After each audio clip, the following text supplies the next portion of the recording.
moment de grève nationale ce vendredi 4 mars, la province de Namur a connu de grosses perturbations, principalement au niveau des entreprises. Madame, Monsieur, bonsoir. Avant de développer ce sujet d'actualité avec nos invités, Guy Fahy et Christian Lochet, on s'attarde un instant sur le conseil communal de la commune d'Andenne, un conseil qui s'est tenu hier soir et qui était particulièrement agité. Le ton est tout de suite monté lorsque le point concernant un projet éolien est arrivé sur la table. Le collège voulait proposer au conseil d'introduire un recours au Conseil d'État afin d'annuler la décision du ministre Henry qui autorisait, il y a quelques jours, l'implantation de 6 éoliennes sur Héron et Fernelmont, et ce contre l'avis de son administration et des communes. Cette décision avait d'ailleurs valu cette phrase au bourgmestre d'Andenne, je cite, « Écolo comme Kadhafi n'entend pas la voix du peuple ». Hier soir, le bourgmestre a continué sur cette lancée et a empêché le débat au sein du conseil. Retour sur les événements avec Daphné Bertrand et Jean-Claude Brunenberg. Qu'on fasse un gouvernement wallon avec le MR, le PS et le CDH à la bonne heure, tout le monde va être content, mais mettre les écolos, ça arrive. Le ton est donné, on le sait à Andenne, le bourgmestre a une dent contre les Verts. Nouvelle confirmation hier soir. Après le point déjà très chaud concernant un recours pour l'annulation d'un arrêté dans le cadre de la réforme des zones de secours, c'est les éoliennes qui ont mis le feu aux poudres. On le sait à Andenne, le sujet fâche et le feu vert du ministre Henry pour l'implantation d'éoliennes à Héron n'a pas arrangé les choses. La majorité propose donc un recours au Conseil d'État et là, le débat s'enflamme. L'administration n'a pas encore eu droit à la parole. Le rapport au ministre est un rapport négatif. Est-ce que je peux Je n'ai pas encore eu le temps de m'exprimer sur le fond du dossier. On ne va pas discuter 17 heures pour défendre un ministre qui n'a pas sa place au gouvernement wallon. Il devrait démissionner tellement il est nul. Et vous devriez, vous, qui ne défendez pas les intérêts ordonnés, vous devriez démissionner aussi. Est-ce que vous pourriez peut-être à un moment avoir une parole apaisante afin que l'opposition ait aussi le droit de parole dans ce Mais il ne fait que parler pour ne rien dire. Vous ne faites que l'interrompre. Allez, monsieur Dumont parle maintenant. Oh, on a pris, il a dit, monsieur Dumont n'est pas d'accord. Dialogue impossible, insulte, le bourgmestre n'a pas vraiment laissé l'occasion au groupe écolo de s'exprimer sur le fond du dossier, et ce, malgré les tentatives du CDH de calmer le jeu. Et que vous devriez faire attention à ne pas considérer un ministre wallon comme un dictateur nord-africain, auquel cas ce serait peut-être la place des tilleuls qui deviendrait la place du Jasmin ou la place Tariq. Bref, face à la situation, l'opposition écœurée décide de quitter la salle. D'abord le CDH avec un Philippe Matard déchaîné, suivi des écolos. C'était le chaos.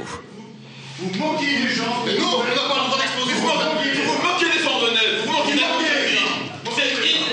C'est honteux. On va rejoindre Marie-Claire Lagrange depuis bien longtemps. Vous n'êtes pas un collège, vous êtes une jante. Une démocratie bananière. Deuxième clash lorsque les mandataires CDH et écolo veulent rejoindre l'Assemblée pour défendre leurs points supplémentaires, mais le bourgmestre met fin à la séance. On est au huis clos. Je réclame les interpellations. Vous les redéposerez pour le prochain conseil. C'est scandaleux, franchement. Vous n'êtes pas un démocrate. Non, du tout. Vous êtes sortis du tout. Vous êtes sortis. Du tout. Vous êtes dedans, vous êtes dehors. C'est facile, hein. C'est facile. Ah oui. Vous balayez les débats d'une manière inacceptable. Vous insultez. La fin justifie. Vous n'êtes pas digne de votre mandat. La fin justifie tout. Vous n'êtes pas digne de votre mandat. Ça, c'est clair. Et l'opposition estime que cette fois-ci, le bourgmestre est allé trop loin. On écoute les réactions à chaud des uns et des autres.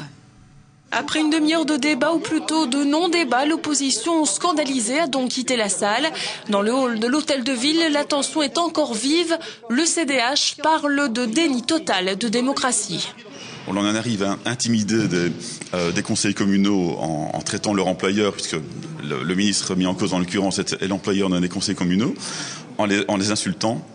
Et tout ça est totalement indigne. Moi, je pense qu'il y a vraiment une profonde remise en question à faire à Andenne, et on attendra de toute façon des excuses du bourgmestre, parce que je pense que les choses ne peuvent pas en rester là. Et donc nous introduirons une action auprès de la tutelle pour que le bourgmestre soit interpellé par le ministre Furlan, et pour qu'on puisse avoir réparation de ce qui s'est passé aujourd'hui.